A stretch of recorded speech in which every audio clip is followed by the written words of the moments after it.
Welcome back, everyone, to Issues of Faith. We are talking about the Kairos Prison Ministry. We have Dan Preston with us, board member, who's been with this 20 years. Close to it. Explaining how this works and the different prongs to the ministry, those inside, those outside. I'm focused right now on those inside.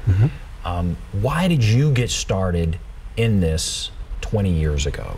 What brought you to it? I had been very involved in the Emmaus movement through the Methodist Church. And the Chrysalis movement, which is the youth version of the Walk to Emmaus. And I just felt there was something else. My wife and I got involved with working with the homeless, threw them in the inn. And prison ministry was the furthest thing from my mind. I told my wife felt a call to prison ministry. And I said, honey, that's fine. I'll drive you to meetings, whatever you need me to do. You may drop you off at prison, come back and pick you up, I'll be glad to do that. Don't ask me to go in, it's not for me. She was on a torch weekend, the only torch weekend that's ever been done for girls at Woodland Hills. And I was convinced to come to closing. I was on crutches from knee surgery. Couldn't be up in the back helping the men I knew that were behind the scenes, clean up and mop floors and whatever. And in a quiet moment, listening to these girls, I heard, this is where I want you. Wow, who's talking to me?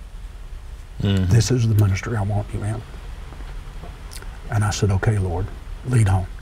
So you truly felt called. Yes. And I feel as called to this ministry as my pastor does to the pulpit. In your 20 years of doing this, what is one of the more meaningful experiences? And some of it's confidential, and maybe you can do an amalgam or whatever, but tell me something that just has stood out to you. One story to me that's very personal. I was on a Kairos team in Alabama at a prison I won't name, but I was driving, working half a day, going to Alabama for team meetings, coming home that night, and taking half day off the next day to catch some sleep. And I'd gone through all the team meetings. We're in the middle of the weekend, and I was giving a talk on discovering God. That was the title of the talk.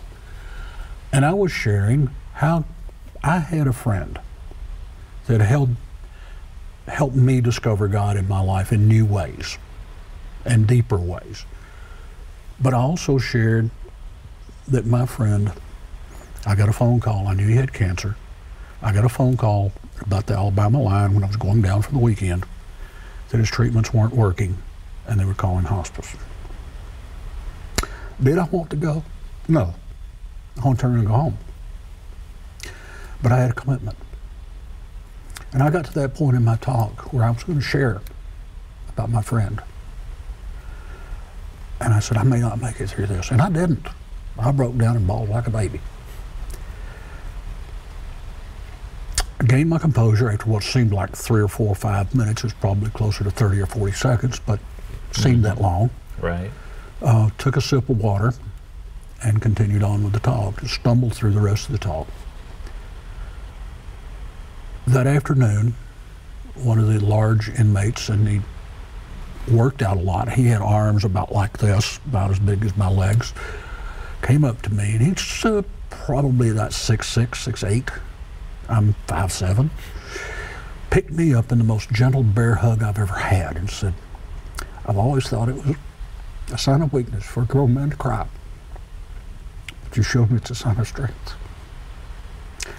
Now, I don't go back to Alabama to do the reunions, the monthly reunions. I drive 3 hours for an hour and a half, and then 3 hours home, so they don't expect me to. But he sent word to me a couple of months later. He said, I don't remember the guy's name, but that guy that cried in the middle of his talk, I said, let him know I've accepted Christ. That's great. That's amazing. And what is amazing is when you say, this is the ministry that stays. This isn't the ministry that kind of comes in for a short period of time and goes. No. That years later, you're still working with the individuals that were there at that one talk. Yes. And that's the goal here. Yes. And that's why this is different and so valuable. Over 90% of those that are incarcerated currently state, federal institutions and county jails, over 90% will be released at some point. Now, if you have someone moved into your neighborhood next door, do you want someone that has been through a life-changing experience, such as Kairos, or do you want someone that has never been through anything like that and you don't know what kind of heathen's moving in next door? I want that guy from Kairos. We don't have nationally or internationally statistical information. We've got anecdotal information on the rate of recidivism for those men that have gone through Kairos. And I say men because that's the oldest of our ministries. Same would apply to women and probably to torch.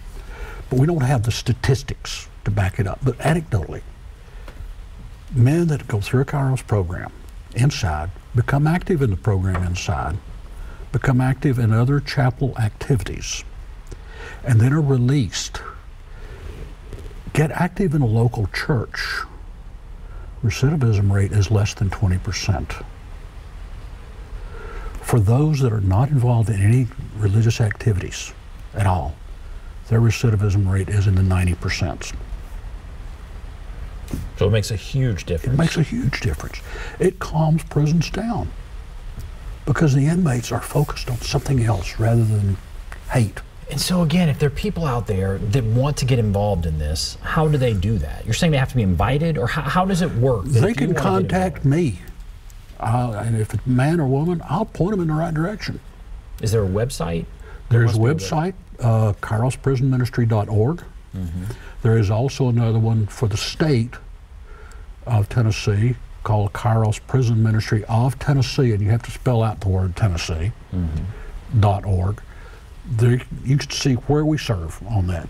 That will bring up a map of the state, and you can click on Nashville, and it will give you contact information there so that they can, it will come to me. It won't come to me directly from that person. Well, it will, but through another channel, so it won't give my address or any of that. Right. And so there is a way. Yes, there is a way. And if somebody's got a church they want me to come to, I'd love to come speak to a group of men and women at your church. See, we do some other things too that we haven't had a lot of time to get into. I don't know how much time we've got left. We have 1 minute. Oh. So what do you want people to take away in this final moment here? The final moment, we're not denominational. We're godly men and women. We're doing the best we can. Do we make mistakes? Yes. But this is a ministry that changes lives. And it changes lives of people that have made bad mistakes. Whether it's deciding to rob a liquor store or taking a gun into a bar, sports bar, and getting in an argument over a football game. I've heard all the stories.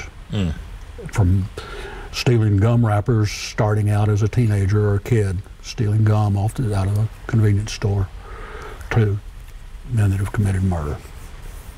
We need people to reach out. Yes. And I'm so glad you're doing that. I'm thankful for your ministry. Kairos Ministry. Dan Preston, board member with Kairos Prison Ministry. Thank you for being with us. Thank you for what you do. Thanks to all of you for watching Issues of Faith. Have a great day, everybody.